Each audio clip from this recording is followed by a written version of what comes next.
What can we expect? Because we say this a lot, like expectations are a massive variable when it comes to determining happiness. So to achieve maximal happiness, there's a lot of things that we could say about that. But when it comes to week one, setting the proper expectations, I think, is probably the best place to start. And for Miami, the thing that I'm expecting from them and that blockbuster when they go to the Swamp is they are going to come out swinging.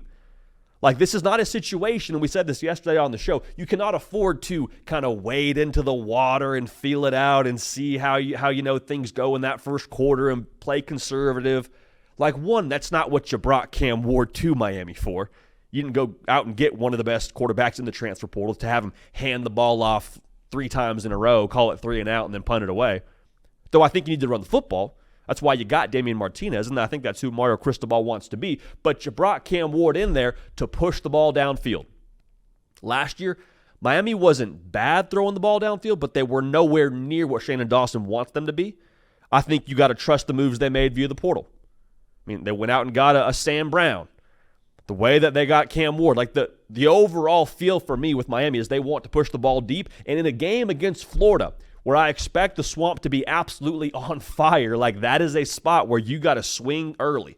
Throw some haymakers. Because if you land a haymaker early, if you do what Utah did last year, now granted it was at home, if you can land a big play early and go deep the first play of the game, if that's the way that you want to get down, you draw first blood, it kind of levels the playing field a little bit and kind of turns down the major variable that is the Swamp. So I fully expect Miami to come out swinging in week one. College football fans, week one right around the corner. You got Miami, Florida. You got Notre Dame, A&M. You got USC, LSU. Whatever game you are locked in for, whatever team you're locked in for, even if I didn't just name them, we are going to talk a lot of college football, all right? We love the sport. You love the sport. You're probably a sicko for the sport like we are. If that's you, make sure you're subscribed to be a part of everything that we're doing here on the On3 YouTube channel. Now for Florida, on the other side of that, I think they're going to look very put together. Because how have we talked about Billy Napier throughout the course of his last 2 years in Gainesville? There's been a lot of pushback, and a lot of it's been fair about their operation at Florida, the organization at Florida. They don't look totally like they're on the same page, and some of that's on the personnel, some of that's on the staff. But when you look up and down what Florida has at the leadership positions, I think they'll look very cohesive and look like a year 3 football team. You have a 6-year starting quarterback in Graham Mertz. You have a head coach going into his 3rd year at the school in Billy Napier. And this is the crucial one. You have a defensive coordinator in Austin Armstrong now who gets another year under his belt going into his 2nd year as the DC. And he has some oversight now with Ron Roberts kind of being his football father figure of sorts. Like he's going to help oversee and kind of be the backstop for Austin Armstrong, to my understanding, with how things are going in Gainesville. So I think, honestly, we talk about Florida, we talk about this game against Miami. Like, I think that's going to be a major factor in this game. I think the fact that it's at home also will play to their favor in terms of operation and structure, and it's kind of being able to turn down the crowd noise when they need to, if you catch my drift there. And then also the fact that they've had a lot of people talking about them this offseason. Like, I think, we talked to Graham Mertz at SEC Media Days. I don't think it's so much a matter of they want to prove it because of all the external noise. I think they want to prove it to themselves. Like, I think there's a real edge internally, and I think they've been working hard behind closed doors, and they can't wait to put it together. So that game, Florida-Miami, is the game of week one, and those are my expectations for both those teams when it comes to what they're going to look like when toe meets leather. Now, LSU, they play USC on a Sunday in Las Vegas. And here's what I think we can expect when we talk about LSU. The defense may not be fixed. Okay, it may not be a defense where we talk about them at the end of the year being like a top 10 unit, and that's okay. That's all right. I know the folks in Baton Rouge are like, what do you mean that's okay? Not okay with us.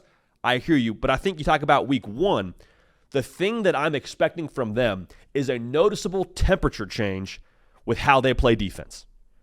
And what I mean by that is, like, last year you watched LSU defensively, and man, there wasn't that same sense of like aggression. There wasn't that same sense of pride it looked like in playing defense at LSU. And I don't know who you necessarily blame for that, but I do think that the coaching staff probably has a pretty large part in setting that temperature. Blake Baker now, if you watched his defenses at Missouri, they play with their hair on fire. They have the enforcer mentality, a stat we cite a lot when we talk about LSU's defense. top 10 sack rate in America. What does that mean? It means they want to get after the quarterback. It means they're going to play with aggression. They're going to try and get after you for 4 quarters. And honestly, if I'm an LSU fan, in that first game of the season, if I just see that, I'm good. Like if I see there is a noticeable mindset shift defensively, and we have that swagger back, that edge back, that pride back, like, okay, I can live with the results. Because Brian Kelly, I promise you, he is going to get the right personnel on defense. Whether they have it this year or not remains to be seen. Anytime you got Harold Perkins playing linebacker for you, you feel pretty good about your chances, but they're going to get the right guys on that side of the football eventually. If I know that the guy running the defense has the right mentality and attitude, and that is permeating through that side of the football, okay, we can live with it. Like the standard at LSU is to get after you on defense. They'll do that this year. Again, may not be perfect, but they'll do that. Now, this is probably our most definitive take when it comes to expectations for week 1, and it's around Georgia and Clemson. It's something you've heard me say before. Like, I just think Georgia's going to plant their flag in Atlanta in that game, man. I really do. Like, I think Georgia's going to come out there and just be dominant. And that's not to say anything of Clemson, because I actually think Clemson's going to be a really good football team this year. However, this game, to me, the way that it's trending, reminds me a lot of the trend when Georgia was getting ready to play Oregon. Like, we were kind of looking at both sides and sort of unpacking how Oregon could win the football game, and you sort of found yourself in a lot of ways, I think, trying to make a case for how Oregon could win the football game. I think that's the same thing going on right now with Clemson. The way that Clemson would win this game is, one, you have to fully pass the keys to Garrett Riley and let it be his offense. And then to take it a step further, you would have to catch Georgia slipping and have that defense play undisciplined on multiple crucial snaps. Y'all, that's not going to happen. It's not. And I'm not saying that Clemson won't score points. I'm not saying it won't be interesting at different points throughout the game, but I'm telling you, with how good this roster is at Georgia, with Carson Beck getting another year in the system at quarterback, with, I think, the overall attitude around that team having not won the national title last year, and for my money, being the best team in college football at different points, they're going to be out to prove a point. They're going to plant their flag as the number 1 team in America from week 1, from the jump, noon kick in Atlanta. Michigan.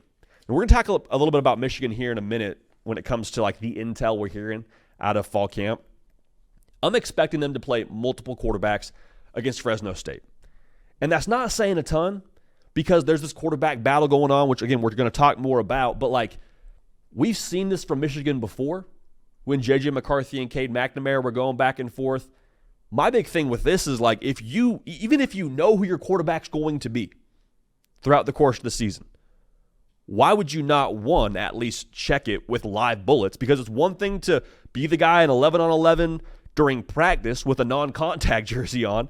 It's a whole other thing to step out there and look these other 10 grown men in the eyes in the huddle and say, all right, here we go, follow me. Like, it's very different. It's a very different atmosphere, very different ask when you are the guy in a live bullet situation. So that's the first part of this. Let's give ourselves one more variable for the coaching staff to make sure we know who the guy is. The second part of this is playing Fresno State week 1 would be great, but week 2, Texas comes to town. And they're going to be watching that Fresno State tape. Why would you not give a little bit more mystery to that game plan? Why would you not play 3 quarterbacks? I think that makes too much sense. I'd be surprised if they don't play all 3 of them against Fresno State. Here's what I would say, though. Who you want to play at quarterback, I think, determines who you want to get the football to. Like Alex Orji, I think it's been pretty well documented. Like, he's the best athlete they have at quarterback for sure, potentially on the team on the offensive side of the football. Like, I think they used him last year in kick return situations. Like, to be a quarterback, y'all, that's ridiculous. Okay? So unless you feel wholeheartedly that you need to get the football to some of those receivers, Alex Orji's your guy. Now, if you feel like, hey, we really got to involve Samaj Morgan a lot into the game plan, or a Tyler Morris a lot into the game plan, or a Peyton O'Leary, which I think you very, very well could have that feeling around all those players, I think that'll dictate how they go about the starting quarterback position. But regardless, I think you'll see multiple guys play that first week of the season against Fresno State. So that's just kind of an appetizer for our week 1 take around some of those teams. One more for you, though. Here, I almost forgot before we move on here. Notre Dame, I think that offense will be substantially more explosive in week one. And we'll see what they connect like in week one in terms of like the vertical shots. But what we said about Miami is the same thing you say about Notre Dame. Like, trust the transfer portal moves. The portal moves are telling us who they want to be. They went out and got 3 wide receivers, guys that can burn on the outside. You went out and got a quarterback in Riley Leonard, one of the better guys in the transfer portal at the quarterback position. You went out and got the offensive coordinator, brought him back to South Bend, who operated the #1 offense in all of college football last season, who averaged over 10 yards a pass last year. Like, they want to push the ball down the field. They want to run the football. That's absolutely true. But I would be wildly surprised if we see Notre Dame this first game of the season be a 55% kind of run team. I expect them to be more balanced. If anything, I think they'll lean more towards the passing game against Texas A&M. So obviously a lot of that is going to be determined by game flow and the rhythm and how Riley Leonard goes in that first half. But I'm just saying I think Notre Dame will want to be more explosive and push the ball downfield that first week of the season.